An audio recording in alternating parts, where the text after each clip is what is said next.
Peuple de Guinée, chers compatriotes, Guinéens et Guinéennes, vivant à l'intérieur de la Guinée et à l'extérieur de la Guinée, je voudrais faire cette vidéo par commencer par vous adresser mes sincères salutations et mes considérations les plus modestes et fantasmagoriques. Je fais cette vidéo aujourd'hui pour un peu éclaircir la situation du double scrutin en Guinée, à savoir le référendum et les élections législatives. J'aurais pu le faire en langue malinké, mais je voudrais m'adresser à l'opinion nationale et internationale sur l'injustice électorale qui voudrait s'organiser par le président de la République en complicité avec le président de la CENI. Ceci dit, si vous permettez, avant de donner mon point de vue sur le rapport de la CEDEAO et de l'UA, je voudrais faire un petit rappel sur le processus électoral de son début jusqu'à la distribution des cartes d'électeurs.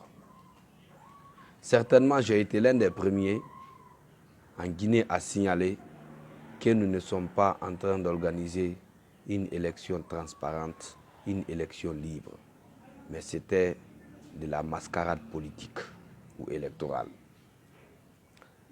Il y a eu quelques étapes dans le processus, à savoir l'identification des futurs électeurs, à savoir distribution des récépissés pour l'enrôlement des futurs électeurs, à savoir la distribution des cartes d'électeurs.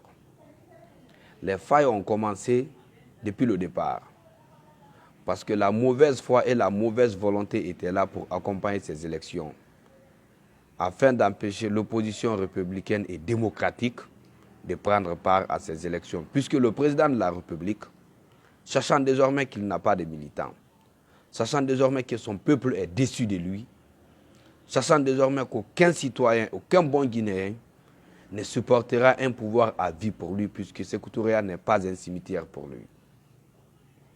Pendant l'identification, cet événement a été bafoué par tous les Guinéens de fond en comble. Pendant l'enrôlement, la même chose. Pendant la distribution, la même chose. Mais les résultats ont été falsifiés en faveur de la mouvance par la CENI. Le fichier électoral a été complètement bourré. Si vous vous rappelez très bien, l'opposition a posé 4 conditions pour qu'elle participe à ces élections. Le référendum n'était pas d'abord dans le programme. Mais Kébé, par sa mauvaise foi, en principe, si c'était un Guinéen noble, si c'était un vrai Guinéen patriote, il n'aurait pas pu accepter le référendum parce qu'au commencement, on avait simplement parlé des élections législatives. Nous sommes restés en plein processus électoral législatif. On nous parle de référendum. Ça aussi, ça a été une autre faille. Il a accepté parce que tout simplement, il reçoit l'argent volé dans la caisse de l'État pour s'occuper de sa pauvre famille et de lui-même, pendant que des milliers de Guinéens sont en train de sombrer. Donc, l'acceptation de ce couplage n'était pas une bonne chose. Même pendant les premières étapes du processus, les manquements, on n'en parlait pas. Les récépissés ont manqué partout. Les rapports qui ont été déposés par les commissaires de la CENI des différents quartiers de Conakry ont été falsifiés pour donner des faux rapports. Si vous prenez par exemple par rapport au référendum à Kankan, toutes les listes qui sont venues, il n'y a pas un seul non, tout est oui. Ça veut dire que tout le monde devrait voter oui pour le référendum. Ça, c'est un vol qui ne dit pas son nom. L'opposition a refusé d'aller pour 4 conditions. Je vais éclaircir à l'opinion nationale et internationale. La première condition, sine qua non, c'est que dans aucun pays au monde, on peut commencer une nouvelle élection sans que la précédente n'ait fini. La première élection, l'élection communale qui a été faite, le président de la République a montré à 100% son côté antidémocratique. Et à cause de ça, nous avons fait plus d'un an sans pouvoir installer nos responsables locaux, c'est-à-dire les chefs de quartier, les chefs de district, les maires, etc. Il a dit partout en Guinée que les militants du RPG n'ont qu'à voter pour la tête, pour le nom et le logo du parti. Pourtant, quand vous prenez une localité démocratiquement, le devoir revient à la localité de choisir son responsable local. Donc les gens ont voté pour le logo et pour le nom du parti. Par après, lui, il est venu imposer des personnes lui dominant. Monde entier, est-ce que ceci est une démocratie? À cause de ça, jusqu'au jour d'aujourd'hui, on n'a pas fini d'installer, on n'a même pas commencé d'installer nos chefs de quartier, nos chefs de district et nos chefs de secteur. Comme ces élections communales ne sont pas finies, l'opposition a recommandé à ce que les élections communales finissent avant qu'on ne commence les élections législatives. Le président de la République, antidémocratique qu'il est, monarque qu'il est, a refusé catégoriquement. Deuxième condition, il n'y a pas plus tard que 5 ou 6 ans, on a fait appel à un groupe d'audit international pour venir contrôler ou auditer le fichier. On a découvert qu'il y avait des doublons qui ne disaient pas son nom. Et qu'est-ce que Québec a fait? Parce qu'on a demandé d'assainir complètement le fichier électoral avant qu'on ne parte aux élections. Il y avait un nombre de près de 6 millions d'électeurs. Les quelques 3 millions d'électeurs qui ont eu le temps d'aller se faire enrôler et de se recenser ont été ajoutés à ces 6 millions et quelques. À ces 5 millions et quelques, pardon. Ils ne se sont pas gênés de dire à l'opinion nationale et internationale, dans une population de près de 13 millions d'habitants, qu'on a 8 millions et quelques qui devraient voter, qui sont électeurs. Il y a des Guinéens qui ne sont pas là. Il y a beaucoup qui n'ont pas l'âge de voter. Ils pensent que les gens sont fous. L'opposition donc a demandé le changement total du fichier électoral ou son assainissement total. Le président de la République, en complicité avec le président de la CENI, Québec, le soi-disant maître, ont refusé catégoriquement. C'était la deuxième condition. La troisième condition, on a dit que le président de la République doit se débarrasser de son fantôme projet de troisième mandat. C'est le peuple de Guinée qui a dit. C'est le peuple de Guinée qui décide. C'est la loi qui a dit en son article 27 que le président de la République est élu par suffrage universel pour 5 ans de mandat, renouvelable une fois. En aucun cas, nul ne peut exercer plus de 2 mandats. Et Alpha Condé et son équipe ont participé à la rédaction de cette constitution. Aujourd'hui, ils ne se gênent pas pour dire que ce n'est pas la voix du peuple. Et la nouvelle constitution qu'ils ont faite, c'est une constitution bidon. Je l'ai parcouru de fond en comble. Si Alpha Condé est sûr de sa gestion des 10 dernières années, dont nous sommes à la fin, pourquoi supprimer l'imprescriptibilité des crimes économiques? Il y a eu corruption, il y a eu détournement, il y a eu vol.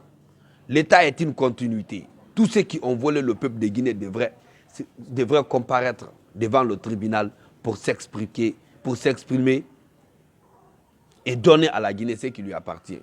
Si Alpha Condé a ignoré l'imprescriptibilité des crimes économiques, c'est parce que tout simplement, lui et son gouvernement ont volé tout l'argent de la Guinée. Donc on lui a dit de se débarrasser de ces problèmes de troisième mandat. Ça a été la troisième condition. La quatrième condition, il faut changer Québec. Québec ne mérite pas d'être à la tête de la CENI. Québec n'est pas celui qui doit gérer cette CENI. Québec n'est pas impartial. Québec passe toute sa journée avec les barons du RPG. L'argent qu'on vole dans la caisse de l'État, on lui graisse les pattes avec ça pour qu'il puisse mettre du feu au pays. Mais je voudrais dire à l'opinion nationale et internationale qu'il est temps pour que la vérité éclate. Nous remercions la CEDEAO et l'Union africaine pour leur expertise, pour découvrir vraiment que la mouvance et la CENI étaient dans une duplicité. La mouvance et la CENI n'avançaient que des propos fallacieux. Aujourd'hui, le président de la République devrait se gêner. Pour moi, sa décision devrait être quoi? prendre un décret pour changer le président de la CENI parce que le président de la CENI a commis une erreur impardonnable. Plus de 2,4 millions d'électeurs à écarter. Ça, c'est l'audit de la CEDEAO et de l'UA. Il faut prendre l'Organisation internationale de la francophonie pour faire l'audit. Je vous jure sur l'honneur, on va décrypter plus de la moitié des électeurs qui sont dans le fichier qui devraient être écartés. Parce qu'il y a des gens sans carte d'identité, sans aucune pièce. Il y a des gens qui sont répétés 4, 5, 6 fois. Les conséquences d'une mauvaise élection sont beaucoup plus importantes qu'un génocide. Il ne faudrait pas accepter de voter à la place des gens. Ce n'est pas être honnête. Je voudrais donc saluer, et là c'est Selouda Diallo, le chef de file de l'opposition, pour sa bravoure, son courage de mener cette équipe. Je voudrais saluer toute l'opposition. Je voudrais saluer le président rassembleur Dr Ousmane Kaba pour ses discours cohérents et son comportement cohérent. Si je vois un Oulada Souaré qui s'attaque à Dalein, Oulada Souaré, Dalein a ses traces dans ses pays. Dalein est immortel. Même si Dalein ne sera pas là aujourd'hui, Kouroussa, Kankan, Sigiring, Kouré Mali. Chaque fois qu'on pratique cette route, c'est vrai que c'est Dr Ousmane Kaba qui est allé chercher l'argent. On va dire que c'est Dalein qui l'a construit. Toi, ton père a pu faire quoi? Vas-y, dis. Il faut respecter nos cadres. Quel que soit ce qu'il est, il reste et demeure guinéen. Il est électeur et éligible. Je le dis à qui veut l'entendre. Si ma communauté veut, elle n'a qu'à me haïr. Mais on ne peut pas accepter qu'on s'attaque à nos figures emblématiques. C'est le Dalein, au nom de toute la communauté mandingue, je vous demande pardon. Ce n'est pas vous qu'il a insulté, c'est sa famille qu'il a insulté. Les Peuls, je vous demande pardon. Il ne vous a pas insulté au nom des Malinqués. Peul, Malinqué, Soussou, Forestier, nous sommes tous égaux, nous sommes tous des Guinéens. Ce n'est pas un fripon, un farfelu, un simple déambuleur qui n'a ni de situation ni de travail, qui va parler au nom d'une communauté pour s'attaquer à une autre communauté. Moi, je refuse. Moi, je suis Guinéen, je me réclame Guinéen. Donc aujourd'hui, c'est la tête du président de la République qui est baissée pour quelques raisons. Parce que l'Afrique de l'Ouest l'a isolé. Merci le président Alassane Dramane Ouattara pour ta sincérité, pour ta démocratie, pour ton patriotisme. C'est lui qu'on appelle président patriote. Il n'a pas 80 ans encore. Mais il dit que son âge ne lui permet plus, qu'il faut donner l'occasion à la nouvelle génération. Plus de 95 ans, plus de 85 ans, tu vas faire quoi au pouvoir? Même là où tu es, tu n'as pas la capacité de gérer le pouvoir public. La vérité, c'est ça. Ceux qui sont autour de toi sont tous tes ennemis. Ils ne font que voler l'argent dans la caisse de l'État. Aller construire des maisons en France, au Maroc. Quand ils ont mal à la tête, ils s'en vont faire leur contrôle au Sénégal, dans un pays désertique avec beaucoup de notre argent. Tous leurs enfants étudient en France et autres. Et nous autres, nous ne sommes pas Guinéens. Si Alpha Condé vraiment était patriote, si Alpha Condé vraiment se réclamait vrai Guinéen, il aimait les Guinéens, il aurait pu commencer par dégazer Kébé à la tête de la CENI. Parce que si il ne s'est pas en complicité, c'est que Kébé l'a trompé. Si Kébé l'a trompé, Kébé devrait être limogé. Mais comme Kébé ne l'a pas trompé, ils étaient en complicité pour tripatouiller les choses en leur faveur. Monsieur le président de la République, professeur Alpha Condé, Sékou Touré n'est pas un cimetière pour toi. Sékou Touré n'est pas un cimetière. On ne voudrait pas un pouvoir à vie. On va le dire à qui veut l'entendre. Ce n'est pas un problème ethnique. Conté, il est Soussou. Excusez-moi, feu général Lansana Conté était Soussou. Quand on a eu marre, c'est les Soussou, les Malinqués, les Forestiers, tout le monde qui se sont levés pour dire non, on en a marre. Et quand ton tour arrivera, c'est le peuple qui va te chercher de son pays, puisque c'est le peuple qui décide selon la démocratie. Donc, nos responsables, nos vrais patriotes, commençant par Dr Ousmane, le rassembleur Kaba, passant par El Hadj Selouda Diallo, et tant d'autres sont présentement à Abu Dhabi pour pouvoir tirer au clair. le président de la République, avec toutes ces anomalies, fait une annonce en donnant une nouvelle date. Ça sera sa 5e date pour les élections. Je vous promets que le 22 mars, il n'y aura pas d'élection. Il faut qu'il y ait un cadre de dialogue, que toute l'opposition participe et que l'officier soit propre. Sinon, nous, on refuse. Et moi, je parle au nom de tous ceux qui ont dit non au référendum et à un pouvoir à vie. Même les RPZistes ne sont pas pour un pouvoir à vie. Mais les RPZistes, posez-vous la question, qui est le successeur d'Alpha Condé? Il ne va jamais vous le montrer. Il vous trompera tous.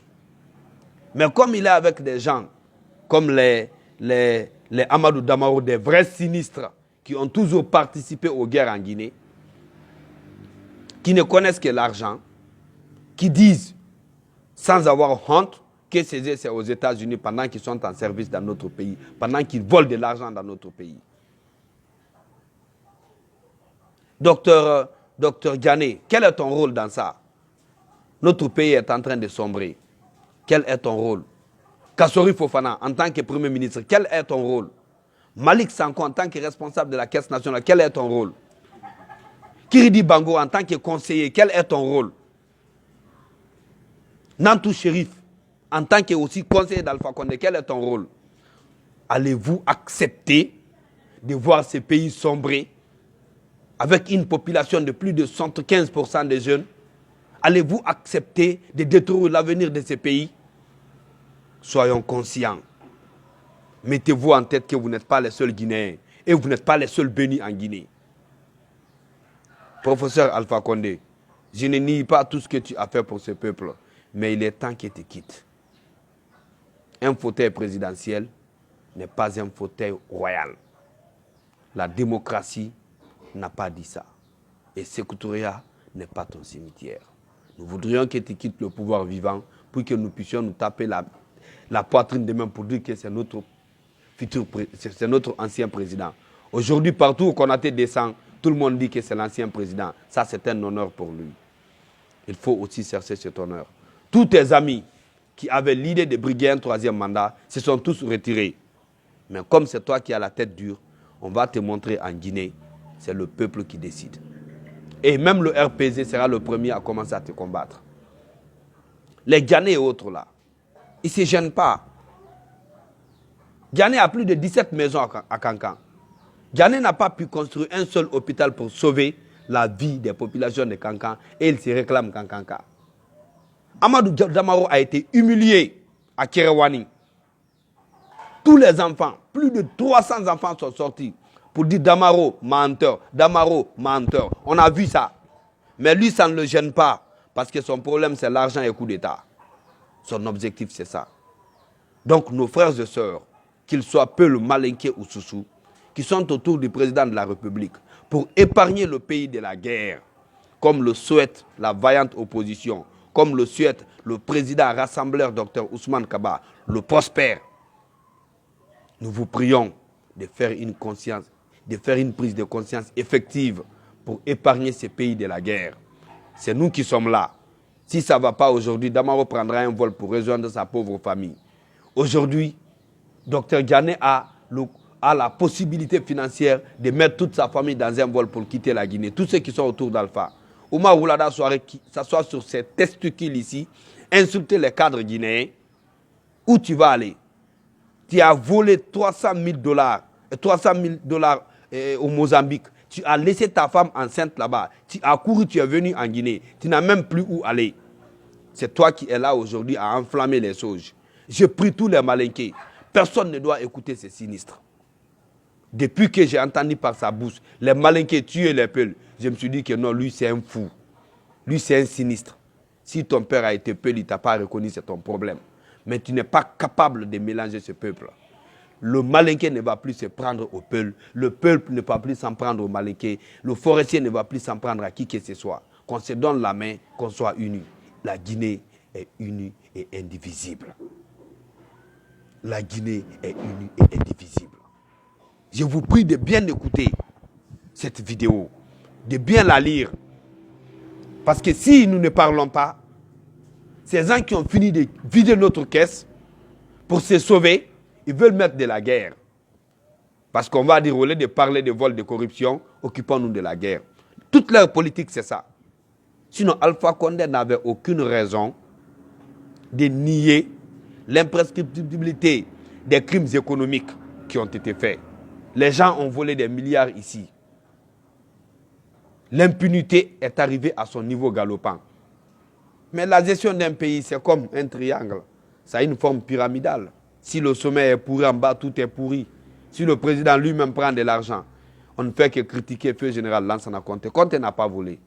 Conté prenait juste un sac pour aller à la banque centrale, prendre 100 millions, 200 millions, distribuer aux gens. Lui, il n'a pas volé. Et là, mettre de l'argent dans l'avion. Et là, font le singe informel en tant que membre du gouvernement. Ils créent de l'inflation. Ils amènent de l'argent à l'extérieur. Ils construisent des belles maisons. Il y a d'autres parmi eux qui n'ont même pas une case ici d'abord.